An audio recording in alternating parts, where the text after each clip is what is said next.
Ahora vais a ver también algo interesante. Vais a ver a un señor que dice, es más fácil investigar a los políticos que a la Iglesia Católica. Habla el verdadero periodista de Spotlight que descubrió a los sacerdotes pedófilos de Boston. Se ha hecho una película al respecto. Pues es interesante todo lo que llega a decir. El reportero fue parte del equipo del diario The Boston Globe que destapó el escándalo de pedofilia y del cual se basó la película Spotlight, nominada a 6 premios Oscar, incluyendo Mejor Película. Y hay toda una entrevista que creo que vale la pena también destacar aquí. Está muy famoso después de la película, no tanto, Mark Ruffalo es el más famoso, no yo, pero su rol es clave en el film, es el periodista más impulsivo que insiste en la investigación, en publicarla. Estaba muy enganchado en el proyecto y eso me hacía ser muy impulsivo. La invitación de la Universidad a Alberto Hurtado se produjo antes de la película, ya veis que antes hemos mencionado también este nombre, ¿eh?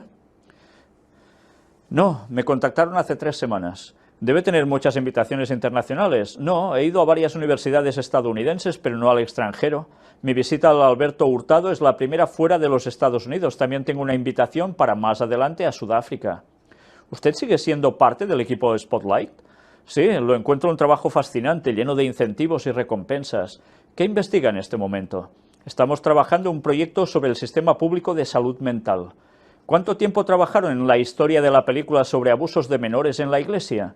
Casi 2 años. Lo que sale en la película son los primeros 5 meses de investigación, pero después del primer caso escribimos 600 historias en un plazo de 1 año, hasta que el cardenal Lau reconoció en diciembre. Luego seguimos por 3 meses más escribiendo historias, deben haber sido en total unas 1000 historias de abusos por parte de sacerdotes, casi nada, ¿no?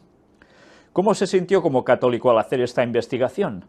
Nací y fui criado como católico y puedo decir que fue muy desilusionante y desagradable. ¿Cuán fuerte es la Iglesia Católica en Boston y en los Estados Unidos? Todavía es muy fuerte su influencia, no es lo que era antes, pero sigue siendo importante.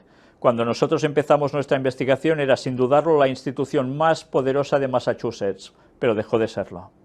Bueno, otra cosa es lo que hagan por detrás, ¿no? ¿Y Boston sigue siendo una ciudad muy católica? Sin lugar a dudas es una de las más católicas de los Estados Unidos. Y ya sabéis que precisamente allí se gestó algo muy importante para la independencia de los Estados Unidos de Norteamérica, y que tenía que ver también con sociedades secretas. Es una paradoja que sea una universidad católica como la de Alberto Hurtado que invite al periodista que dio a conocer la red de abusos de la Iglesia de Boston. Lo sé, estoy al tanto de eso. Es una universidad jesuita, que antes hemos visto. Me parece un honor y me contenta que una universidad católica me invite a hablar de nuestro trabajo. Pero este no es el único caso, también tengo una invitación de la Universidad de Georgetown, en Washington, D.C., que es una de las universidades católicas más antiguas del país. ¿Y nos sorprende que sea invitado por jesuitas, precisamente? Qué curioso, ¿no? Bueno, pues tendrán que hacer de reparadores morales, ¿no?, ante esta cuestión. Y ellos como los abiertos para que estas cosas se arreglen. Jugada maestra. ¿Con qué imagen quedó de la Iglesia Católica tras esta investigación?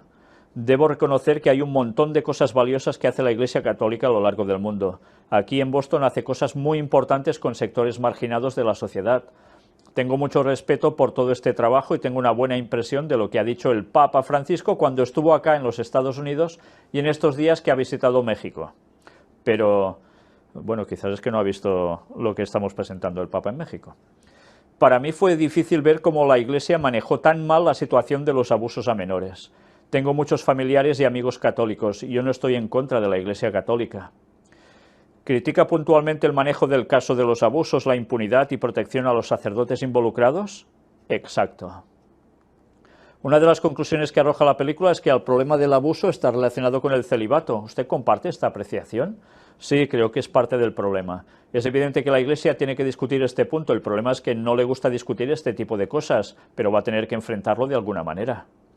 En la lista que aparece al final de la película aparece Chile como uno de los países en que hubo abusos. ¿Ustedes investigaron algunos de estos casos? No, y la verdad es que no conozco de manera precisa los casos que mencionan en la película. Ahora que voy a viajar me he interiorizado un poco más y me he familiarizado con la controversia que hay ahora con el obispo Juan Barros en Osorno, que también estuvimos mostrándolo, por cierto. ¿Cómo supo del caso Barros? Tenemos una sección en la página del Boston Globe llamada Cruz, sobre la Iglesia Católica, y ahí reprodujeron una nota que había aparecido en alguna prensa católica respecto de Barros. ¿Qué fue del cardenal Bernard Law después que renunció a su puesto? ¿Vive en Boston todavía? El cardenal Law vive en el Vaticano. Está retirado y he escuchado que está con buena salud.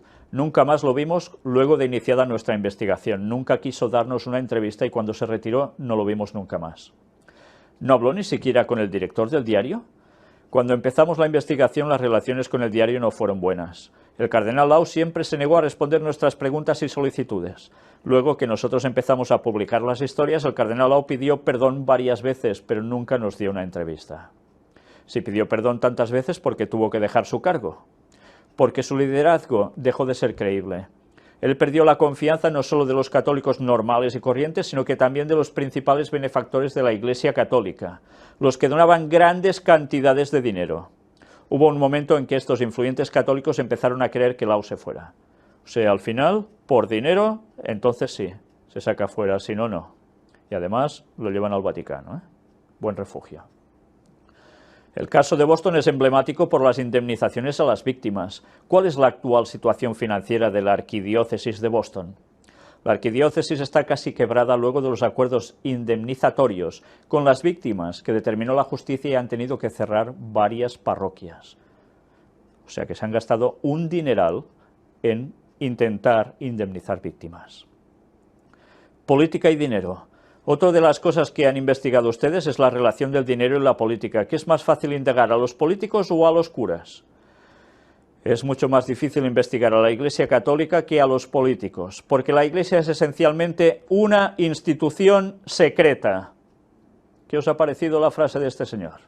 Y lo dice un católico. En cambio, cuando un político llega a su puesto y ha recibido dinero, ese dinero tiene que ser declarado públicamente. Y, conocida la lista de personas que le dieron ese dinero, existen algunas dificultades para dar con toda esta información. Es indudable que es más fácil investigar a los políticos que a la Iglesia Católica. Bueno, pues no sé cómo os quedáis después de ver todo esto. Y algunos aún quieren seguir defendiendo lo indefendible. Bueno. Pues mirad cómo termina. ¿Cuál es el tema que le gustaría investigar en el futuro?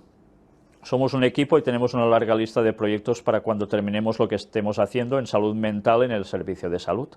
Para mí fue difícil ver cómo la Iglesia manejó tan mal la situación de los abusos a menores. Tengo familiares y amigos católicos, no estoy en contra de la Iglesia Católica.